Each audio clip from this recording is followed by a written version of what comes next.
안녕하세요. 부동산을 쉽게 다양하게 깊이 있게 분석하는 부동산의 비밀입니다. 지금은 아파트 가격의 하락 조정 국면인 것은 분명합니다. 제가 오늘 이야기하기 전에 한 가지 먼저 드릴 말씀은 부동산 상승기에도 쭉쭉 상승만 하는 게 아니고 잠시 멈췄다가 숨고르기를 하다가 또 다시 상승하기도 하고, 반대로 부동산 하락기에도 쭉쭉 하락만 하는 게 아니고 하락폭이 잠시 줄어들면서 소강 상태를 맞이하다가 다시 또 본격적인 하락을 하기도 한다는 겁니다. 제가 이런 아주 기본적인 사항을 여러분께 구구절절하게 말씀드리는 이유가 있습니다. 요즘 부동산 띄우기가 심화되고 있습니다. 새로 나온 부동산 정책이나 부동산 이슈는 대부분 무주택자가 아닌 집을 소유하고 있는 집주인 위주의 이야기들 뿐입니다.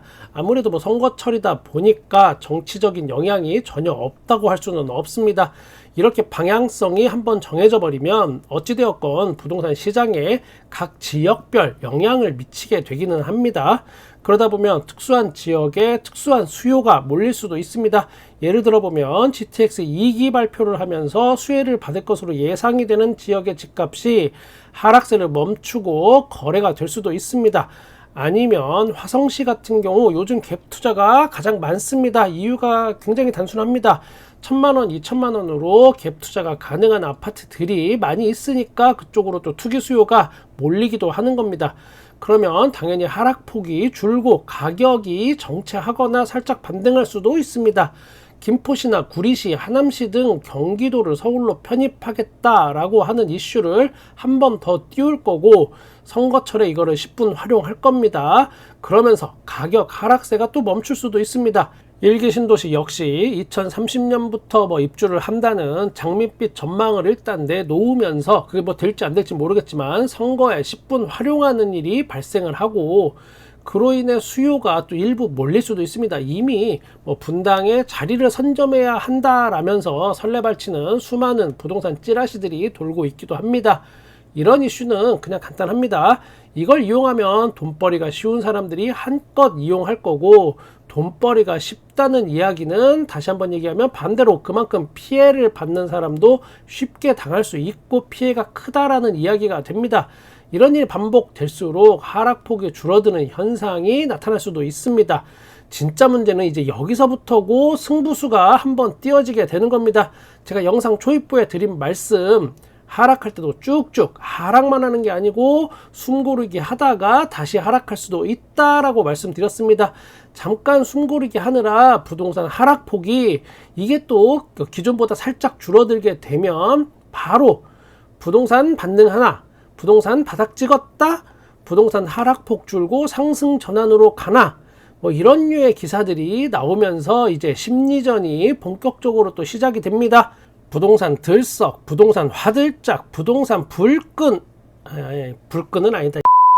저도 이 심리전에서 누가 이길지는 모르겠습니다. 3월, 4월, 5월 이사철이 도래하고 선거철 이슈가 이제 막바지를 치달으면서 그냥 막연하게 이쯤이면 바닥 찍고 상승하겠지라고 생각하는 분들도 많을 거기 때문에 이걸 쉽게 단정 짓긴 어렵긴 합니다.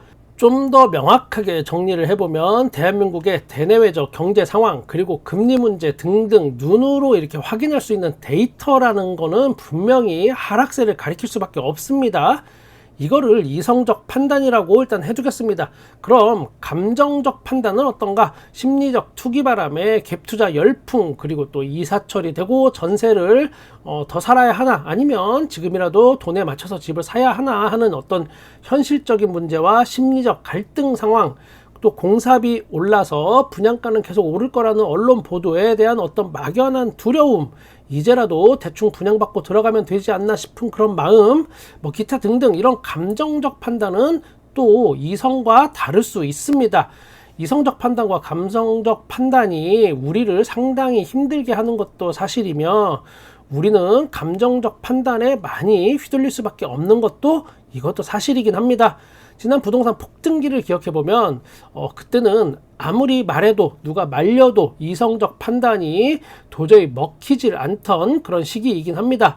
선거를 기점으로 펼쳐질 부동산 한판 승부, 어느 쪽으로 추가 기울지 우리가 또 관심 있게 봐야겠습니다. 그러면 요즘에 가장 부동산 하락과 불경기 그리고 이성적 판단이 넘치는 곳은 지금 어디일까? 바로 재건축 아파트들입니다. 작년 반등기 때부터인가 이런 이야기가 솔솔 흘러나왔습니다. 여기저기서. 야야야, 이제는 신축 아파트 시대다. 신축 아파트가 인기가 많고 기왕 살 거면 신축 아파트 사야지. 신축 아파트는 계속 오르기만 할 거라니까. 사실 이 이야기처럼 웃기는 짬뽕 같은 이야기가 없습니다. 너무나 당연하고 원래부터 그냥 그랬는데 세상 무슨 위대한 발견이라도 한양 떠들어대기 시작했었습니다. 서울의 청약시장이 위기에 빠질 것으로 예상이 되자 결국 아파트 분양시장 살리기 위한 어떤 짜맞추기 말장난일 뿐이었습니다. 원래부터 그냥 신축 아파트가 황금성도 좋고 투자 가치도 좋고 사람들이 많이 몰렸습니다. 그러니까 당연히 비싸고 인기가 많죠. 문제의 시작은 바로 비정상적인 부동산 폭등 요 시기부터 불거지기 시작합니다. 그때도 신축 아파트부터 먼저 쭉쭉 올랐습니다. 그런데 너무 급하게 비정상적으로 가격이 상승하다 보니까 도저히 이제 가진 돈이 여기에 맞춰지지 않는 겁니다. 비싸서 못 산다. 그러니까 이제 구축 아파트로 사람들이 뭐 어쩔 수 없이 발길을 돌릴 수밖에 없었습니다.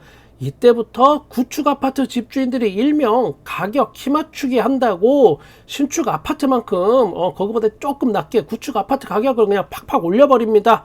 그렇게 해서 구축을 팔고 신축으로 이제 갈아타기를 시도를 많이 했었습니다. 그 당시 이게 유행이었습니다. 이런 현상들은 제가 그 당시 부동산 거래 현장에서 직접 다 겪은 것들입니다. 그렇게 구축 아파트가 비싼 값에 팔려 나가기 시작합니다. 이제 신축과 구축의 가격이 둘 다 오를 만큼 올랐죠. 그러면서 이제 자기 자본이 1억 2억대인 2030 세대의 영끌족은 서울 외곽의 노후 아파트로 눈을 돌리게 됩니다. 그렇게 노원구, 상계동을 필두로 해서 중계동, 하계동, 도봉구, 강북구의 노후 아파트들의 가격이 또 미친 듯이 튀어오르기 시작하는데 그 중심에는 바로 재건축이라는 이슈가 있었습니다. 그 당시에 2030 영끌족은 왜 이런 무리수를 벌였을까? 바로 부동산 보상 심리입니다. 내가 남들보다 늦었으니까 더 큰 먹잇감을 찾아야만 했던 겁니다. 노원구 아파트가 재건축만 된다면 넓은 새 아파트를 그냥 공짜로 준다고 생각을 한 거죠. 부동산 보상 심리. 그러면 어느 정도 부동산 투자에 있어서 스스로 보상을 받을 수 있다고 판단을 한 겁니다. 이때 당시 제가 겪은 이야기를 하면 제가 노원구, 도봉구, 강북구 이쪽에서 부동산을 하지는 않았었습니다. 그 동네랑은 사실상 한참 떨어진 곳에서 제가 부동산을 운영했지만 은근히 그 동네 일을 좀 제가 많이 하긴 했습니다. 주변에 부동산 하시는 사장님들이 하필이면 또 노원구에 아파트를 많이 가지고 있었습니다. 공인중개사는 법적으로 자기 집을 본인이 직접 거래하지 못합니다. 그러다 보니까 믿을만한 중개사에게 자기 집을 의뢰를 많이 합니다. 그때 제가 매도자 입장에서 노원구, 도봉구, 강북구 이쪽에 아파트 중개를 했던 겁니다. 그 당시 7억, 8억, 9억, 10억에 팔았던 매물들이 지금은 반토막이 난 상황입니다. 정확히 50% 하락했다는 것은 아니고 대략 한 40% 이상 지금 하락했습니다. 그럼에도 지금은 거래가 이루어지지 않고 있습니다. 그때 매수하던 사람들이 거의 다 사실상 신혼부부가 많았습니다. 신혼집이다 보니까 인테리어 비용도 몇 천만 원씩 들였고 그렇게 샀던 집이 지금 반토막이 나고 거기다가 만약에 재건축을 했을 때 추가 분담금이 몇 억씩 5억씩 나온다 이렇게 얘기가 나오고 있는 겁니다. 제가 지난 시간을 이렇게 돌이켜보면 확실하게 부동산 사장님들이 아파트를 매도해야 할 타이밍과 매수해야 할 타이밍을 잘 알긴 하는 것 같습니다. 재건축 이슈가 있었는데도 왜 그 부동산 폭등기 정점에 어떻게 알고 다 팔아치웠는지 저도 정확한 이유는 아직까지는 사실 잘 모릅니다. 제가 그 중에 한 분한테 물어보니까 이렇게 이야기를 하긴 했습니다. 그냥 초기지 재건축 그거 되겠어? 된다 한들 재미없을 것 같은데 그냥 판 거야. 또 하나 특이점, 아파트 동대표 하던 분, 그리고 부동산 카페에서 주인장 하던 분, 그리고 제가 있던 아파트 단지에서는 그 아파트 단톡방에서 가격 담합을 유도했던 분. 우리 아파트 가격 더 오를걸요. 저 옆 동네 아파트 33평 있잖아. 그거 이번에도 그거 신고가 갱신했대글쎄. 제가 요 앞에 부비부동산 있잖아. 거기 멀쩡하게 생긴 애, 허구대 멀쩡하네. 거기 가서 제가 물어봤는데 요즘 뭐 서로 집 사겠다고 아주 그냥 난리가 아니래. 그런데 우리 아파트 아이고 매물이 없잖아. 이거 팔 수 있는 매물이 아무도 못 사잖아. 사고 싶어도 이거 집값 너무 오르면 이거 세금만 늘고 난 이거 좋은 거 하나도 없는데 자꾸 이러네. 이렇게 아파트 가격 펌프질을 하던 사람이 사실상 제일 비싸게 팔고 튀었다는 점, 요게 특징입니다. 그리고 제가 있던 아파트 단지에 집을 가지고 있으면서 주변에서 부동산 운영하던 사장님, 이 사장님은 부동산 폭등기 때 집을 아주 비싼 가격에 잘 팔았습니다. 집 팔고 그리고 전세로 간 겁니다. 그 집으로. 이거는 지금은 매도가가 대략 한 30% 하락한 시점인데, 이 사장님 금매만 나오면 일단 나한테 좀 제일 먼저 알려달라고 저한테 신신당부를 하곤 했었습니다. 그런데 아직도 집을 안 샀습니다. 제가 설명을 잘 못한 것 같아서 다시 한번 정리하면, 본인 집은 제일 비싸게 팔았고 그 집에 전세로 살고 있으며 30% 하락한 지금 시점에 아직 집을 안 사고 있지만 좀 더 떨어지면 다시 똑같은 집을 사려고 대기 중입니다. 모든 부동산 거래에는 다 각자의 판단과 책임이 필요합니다. 제가 여러분께 아이고 지금 바닥입니다, 여러분 부비 믿고 여러분 집 사세요, 지금 이런 말 못합니다. 그냥 있었던 일을 제가 계속 여러분께 다양한 에피소드를 소개하긴 할 겁니다. 그 중에 혹시나 듣고 여러분이 참고하실 점이 있다면 참고해 주시길 바랍니다.